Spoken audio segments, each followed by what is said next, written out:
দর্শক, পেঁয়াজ বীজের উৎপাদন খরচ বৃদ্ধি পেলেও ন্যায্য দাম পাচ্ছেন না চাষিরা, তবুও ব্যস্ত সময় পার করছেন তারা। এ বিষয়ে বিস্তারিত জানাতে ফরিদপুর থেকে যুক্ত হচ্ছেন সহকর্মী খায়রুজ্জামান সোহাগ। সোহাগ, ন্যায্য দাম না পাওয়ার কারণ কি বলছেন কৃষকেরা, জানাবেন। ধন্যবাদ রুবা। সারা বাংলাদেশের মধ্যে সবচেয়ে বেশি পেঁয়াজ বীজ উৎপাদন হয় কিন্তু ফরিদপুর জেলাতে, আর এই বছরে কিন্তু লক্ষ্যমাত্রা ছাড়িয়ে পেঁয়াজ বীজ আবাদ করেছেন কৃষকরা। আমি এই মুহূর্তে দাঁড়িয়েছি ফরিদপুর সদর উপজেলার গোবিন্দপুর গ্রামে, যেখানটাতে আমরা দেখতে পাচ্ছি যে এখানকার কিষানি যারা রয়েছে তারা এই পেঁয়াজ বীজ সংরক্ষণ এবং প্যাকেটজাতকরণে ব্যস্ত সময় পার করছেন।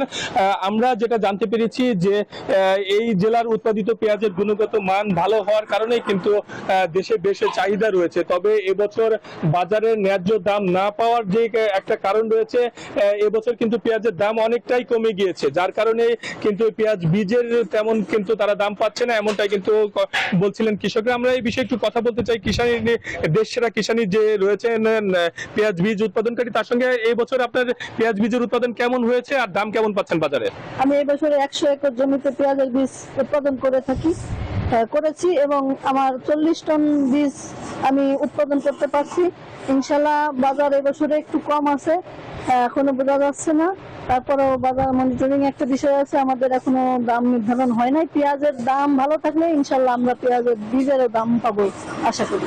ধন্যবাদ আপনাকে। আপনি শুনতে পাচ্ছিলেন যারা কিষানি রয়েছে, কৃষক রয়েছে, তারা বলছিলেন যে পেঁয়াজের বাজার দর না থাকার কারণে কিন্তু তারা পেঁয়াজের দাম পাচ্ছেন না। তবে একটা বিষয় বলে রাখি যে এই পেঁয়াজের রোপণ মৌসুমে কিন্তু বিদেশ থেকে পেঁয়াজ বীজ আমদানি করা হয়, সেই কারণেই কিন্তু পেঁয়াজের বীজের দাম অনেকটাই কমে যায়, আর কৃষকরা কিন্তু প্রতি বছর লোকসানের মুখে পড়েন, এমনটা কিন্তু আমাদেরকে জানানো হয়েছে।